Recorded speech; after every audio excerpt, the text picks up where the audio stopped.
Hey everyone, it's Ben Hardy here, and in today's video we're going to be talking about my experience with purchasing cars and really a question that I get all the time, and that is how are you able to purchase these cars and how are you able to do it without losing a ton of money. So in the first part of the video, what I'm going to go over is what I basically do for a living. I'm not going to get too deep into it, but I'll explain that, and that'll kind of help you guys understand how I'm able to purchase the cars first off. And then I'll get into the more important part of the video, which I'm sure more of you guys are going to be interested in watching, and that is going to be what I do so that I don't lose a ton of money when I do end up buying the cars. And let's just get right into it. Now, the first thing that I get asked all the time is what I do for a living. So if you guys don't know, I just do YouTube full-time for a living now. Before I did YouTube full-time, I worked at a dealership for about 3 years, and I made a pretty decent income working at the dealership. But I pushed things with my channel, and I've been creative with things on my channel. I know it doesn't look like my channel will be able to earn a lot of revenue because people look at my channel and they go, oh, he only has, at this time, about 60 something thousand subscribers. But if you make the right type of content and if you basically have your channel organized in the right way, then you can earn a lot more money than what people think that a channel with only 60,000 subscribers would be able to earn. And so that's that first part. What I do for a living is YouTube, and it pays enough that obviously I can pay all my bills, and then I can buy the cars that I have for the channel and just live the lifestyle that I want to live. So that's kind of something that I know that sounds really weird to people and they don't understand, but again, you can make a really good living off of YouTube, and I'll probably make a video in the future. I'm waiting till I'm at like just under 100,000 subscribers to make a video about what my channel actually earns month to month. But again, I want to wait till I'm like right under 100,000 subscribers so that I can make a video about like how much a channel can earn with, well, less than 100,000 subscribers. So that's the first thing. That's what I do for a living to be able to afford the cars. And now let's get into the more exciting and I think the more important part of the video. So if you aren't familiar with me or my channel, I pretty much go through cars really quickly. I get a new car for the channel every 3 to 6 months. Sometimes even, it just depends on the time frame. Sometimes it takes a little bit longer, sometimes a little bit less. And a lot of people are confused on how I'm able to do that and how I'm able to not lose much money or any money at all when I am doing that.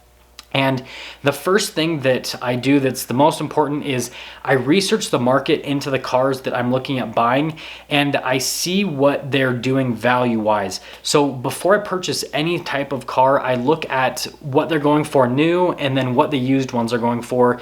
And I kind of try to get myself an idea of what the used market's like and how fast they're depreciating or if they're appreciating, right? If they're going up in value.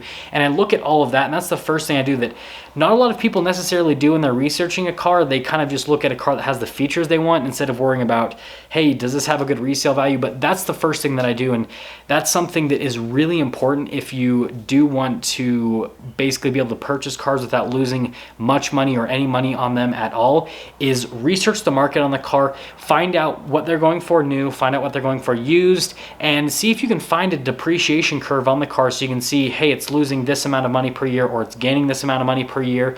And that's the first thing you need to do, is you need to do your research on the cars, find the cars that are going to hold their value the best. That's the first thing that I do. Sorry, I had to quickly move things into the Raptor because there was way too much background noise in the garage just from a bunch of stuff. Anyways, you guys probably heard it earlier in the video. The next thing I do to minimize my losses on a vehicle is I always make sure that I get a really good interest rate on the auto loan for the vehicle. So how I go about this is, first off, I make sure that I keep my credit as good as possible. So debt to income, make sure you keep that in line. And then also make sure that you use a credit card on a regular basis. I've seen that this has helped me personally a lot. I basically charge monthly subscriptions to my credit card, and then at the end of every single month, I pay it off entirely. I don't have a ton of monthly subscriptions, but I actually really only have one. I have a gym membership. It's like 50 bucks a month, but I charge that 50 bucks a month to my credit card every single month and then pay that off. And so then I still have the credit that's working there, and then the auto loans as well help out with credit. But you want to make sure that you keep your debt to income in line. So obviously you never want to overextend yourself. You don't want to be taking out massive loans that are really just using up all of your income. But what you definitely want to be doing is using your credit so you have a good credit score. And then also money down helps out a massive amount. So you either want positive equity from a vehicle you're trading in, or you just want to put money down in general. And by putting money down, that helps you get a good loan value ratio, which basically means that you're going to be taking out a loan for less than what the vehicle's worth, which helps you get a better interest rate. And the better your interest rate, obviously the less money you're going to pay to the lender, which is going to decrease your losses. And I know a lot of people are going to say, well, just pay cash. I have made a million videos about why I think that paying cash is inferior to financing. So just go watch those videos in my How to Buy a Car series. And if that's not sufficient for you, then sorry, I don't know what else to say. But that's the next thing, is with the loans, getting the best interest rate. So the next thing that I do to make sure that I get the most money I can out of my vehicles is I research the market before I trade in my vehicle. So I basically see if it's worth it to sell it myself, or if it makes more sense to trade it in. So a really good example was the Chevy Camaro that I just traded in for the 2020 Supra that was, or 2021 Supra that you guys saw in the background of the video earlier. And I'm gonna make like a more detailed video on the exact amounts and everything, so how much I paid for the Supra and then how much I got out of the Camaro. But basically, the difference between me selling the car myself and trading it in was only about $3,000, which I know sounds like a lot. However, if I sold it to someone, I don't get tax credit. Now you can do an in and out at the dealership, which gives you the tax credit, so you get like the higher value and the tax credit. But it doesn't always work out the best, and just all the extra paperwork and headache you have to go through might not make it so that it's worth it time-wise. So I could have done that, but we're still at about a $3,000 difference. Now, anyone that would have bought the Camaro from me wanted new tires on the car. That would have taken $1,500 out of that $3,000 plus the tax credit.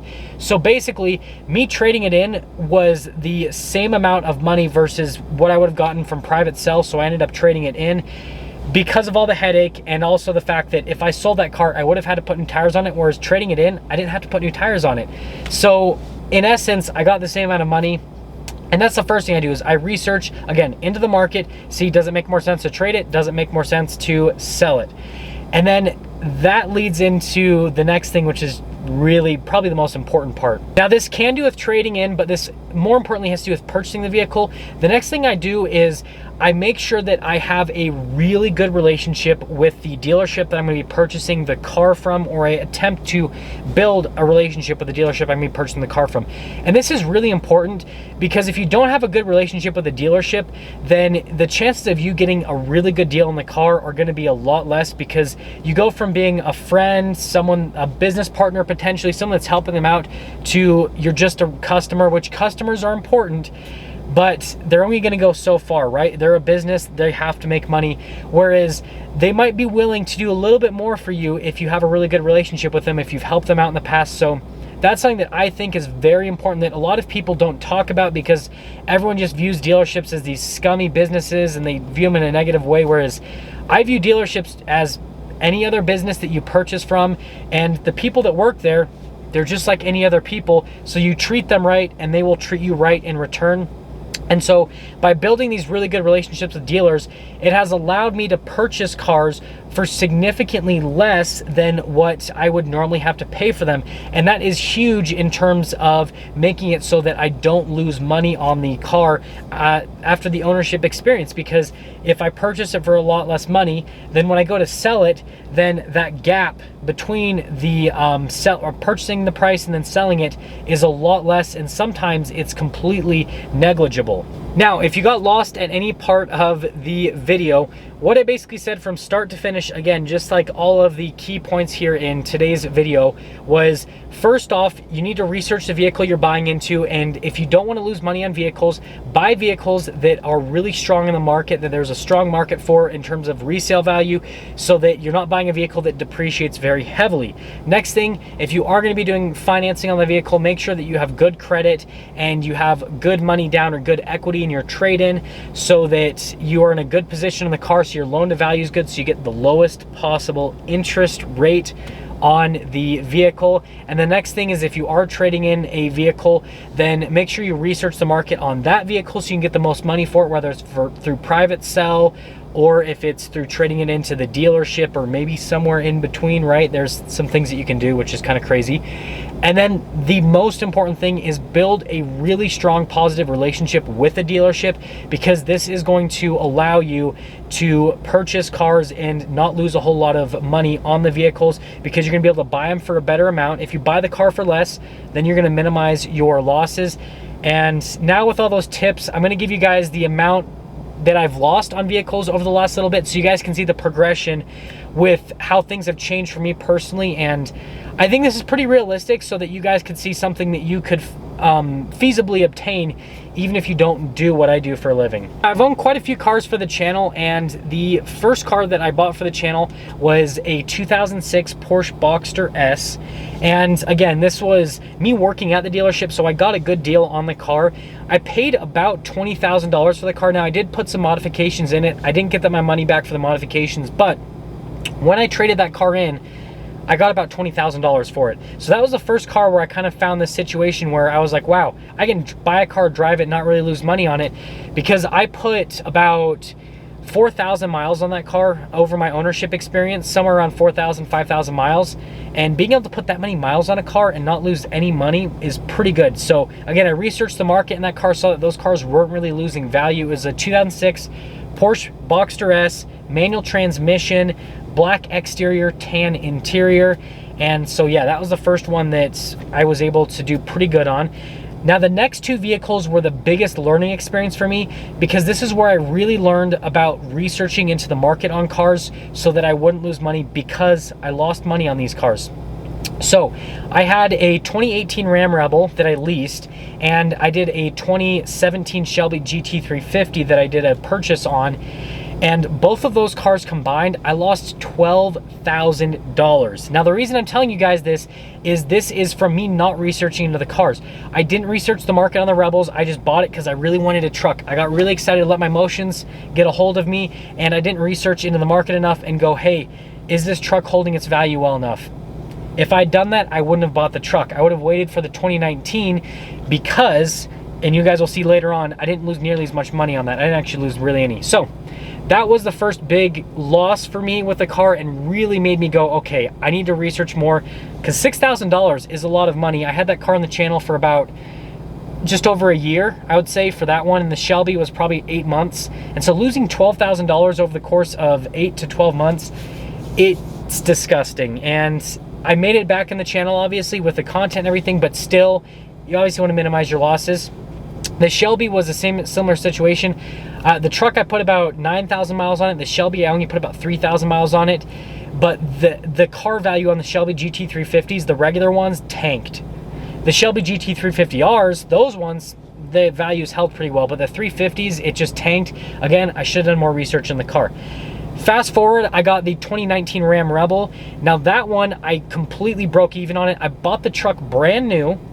I put 6,000 miles on it, traded in for the Raptor that I'm sitting in today, and did not lose any money on it. What I did is I waited for Ram to have a special offer on the trucks where they gave anywhere from 15 to 20% plus dealer discount off of MSRP. So once that deal was released, I went and I bought the truck. And so that was me waiting for the right time. I wasn't emotional about it. I was like, okay, I'm gonna buy a truck when it's the right time. I waited, got a really good deal on it, and then when I sold it, didn't lose any money. So that was me researching into the market, seeing where the truck values were, and then waiting for the right time to buy, and it worked out there. The next one that I have officially sold now is the Chevy Camaro. Now that one, I actually made money off of it. I made about $1,000 off of that car. I bought it with about 500 miles on it, and I sold it with 2,300, and I made $1,000. And the tires were pretty much bald by the time I sold it. So I rallied the heck out of this car. They weren't bald, but I mean, they're pretty low, right? I rallied this car and I didn't lose any money on it. So that was the progression that I've had, right? The first car, I just got lucky on it. The next two, I lost money. And then the next two, broke even, made a little bit of money. So you guys can see the progression that I've had personally. And it's been through this system of researching into the cars, making sure I get low interest rates on the cars, getting a good relationship with dealerships, researching the trade value, all that stuff. Tons of research. I know that you guys don't like to hear this because you just want to be able to just click and go. But if you do your research and you buy the right car, then you can drive cars for essentially free, because at this point, like the Camaro, not only did I make videos on it that made me money, but I made a slight amount of profit off the car, $1,000. That's not a lot, but think about that. Think about being able to own a fun 650 horsepower muscle car for about 4 months, putting just under 2,000 miles on the car, having tons of fun with it, and making a little bit of money. I mean, who would not want to do that? So hopefully that all helped out. If you guys want to see more videos like this where I give you kind of like, I don't know, car buying advice, car hack buying, whatever they call it, then let me know in the comment section below. If you're stopping in for the first time, please subscribe, and then I will see all of you in the next video.